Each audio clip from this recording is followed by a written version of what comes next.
Delivery গাড়ি থেকে বাচ্চাগুলো আমার ফার্মে পৌঁছে গেছে, সেটা আমি পূর্বে দেখিয়েছি। তারপর বাচ্চাগুলো কোয়ালিটি আমি চেক করে নিচ্ছি। তো প্রিভিয়াসলি ফার্ম তো রেডি করা ছিল, যেখানে বাচ্চা ছাড়া হবে। তাই খবরের কাগজগুলো পাতা আছে, তার উপর এক এক করে বাচ্চা ছেড়ে দিচ্ছি। তো কাউন্টিং করতে হচ্ছে। তো পূর্বে কোনো জায়গাতে বাচ্চা কম থাকতে আমি দেখিনি। তো 300 পাখি অর্ডার দিয়েছিলাম।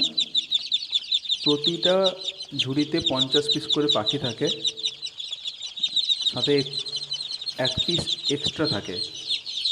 তো এইভাবে ঝুড়িগুলো আমার কাছে আসে, কোনো সময় প্লাস্টিকের ঝুড়িও আসে।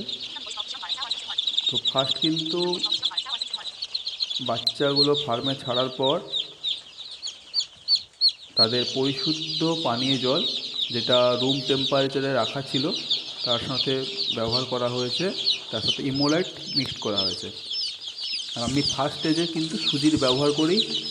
তো সুজির কিছু দানা যদি এই ছোটো ছোটো বাচ্চার পেটের মধ্যে যায়, তাদের মধ্যে যে কুসুমটা থাকে, তো কুসুম থেকে তো বাচ্চার জন্ম, তো সেই কুসুমটা কিন্তু শরীর থেকে বেরিয়ে যায়। তারপর তাদের কিন্তু নতুন খাবার পরিবেশন করতে হয়। তো টেম্পারেচার মেনটেন করতে হবে। এই ভিডিওতে কিন্তু আমি আজকে সারাদিন সকাল থেকে সন্ধে পর্যন্ত কাজকর্মগুলো দেখিয়েছি। ফার্স্ট সুজিগুলো খাওয়ার পর 2 ঘন্টা গ্যাপ দেওয়ার পর আমি প্রি-স্টার্টার খাবার, প্রিমিয়াম কোয়ালিটি, সেটা খাদ্য হিসাবে দিচ্ছি। তো ডে 1 থেকে কিন্তু বাচ্চার যত্নটা খুবই জরুরি। তার সাথে যেটা জড়িয়ে রয়েছে পরিষ্কার পরিচ্ছন্নতা এবং কোয়ালিটিযুক্ত খাবার, সাথে মেডিসিন তো রয়েছে। তো ইমোলাইট মর্নিংয়ে আমরা ব্যবহার করেছি, বাচ্চা আসার 1 ঘন্টা পর আমরা ব্যবহার করেছি। আর এই জায়গাতে কিন্তু এরা তাদের মলত্যাগ করছে। আপনাকে কিন্তু সেই পরিচ্ছন্নতা বজায় রাখার জন্য জায়গাটা কিন্তু পরিবর্তন করতে হবে। খুব বেশি খাবার ফার্স্ট দেওয়া দরকার নেই, খাবার নষ্ট হবে। অল্প অল্প করে কাগজের মধ্যে ছড়িয়ে দিতে হবে। স্টেপ বাই স্টেপ আমি দেখাবো।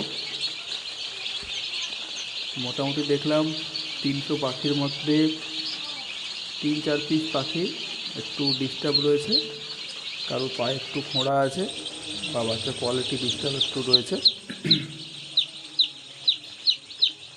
দেখছেন, এটা তার পরবর্তী সময় সন্ধেবেলা যে পুরনো খবরের কাগজগুলো ছিল সেগুলো সরিয়ে আমি নতুন কাগজ ব্যবহার করেছি।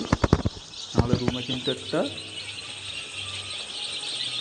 গন্ধের প্রকোপ দেখা দিতে পারে, হালকা হলেও। তো সেটা বাচ্চা শরীরের পক্ষে কিন্তু ক্ষতিকারক। তলাতে কাঠের গুঁড়ি রয়েছে, তাতে টেম্পারেচারটা ধরে রাখছে। বাচ্চারা লক্ষ্য রাখবেন বিশেষ করে যেন একটা জায়গাতে গুছিয়ে বসে না থাকে, তাহলে বুঝতে হবে যে এখানে টেম্পারেচার কম রয়েছে, তাতে অসুবিধা হবে। নেক্সট ভিডিও নিয়ে আসছি। সবাই সুস্থ থাকবেন, ভালো থাকবেন।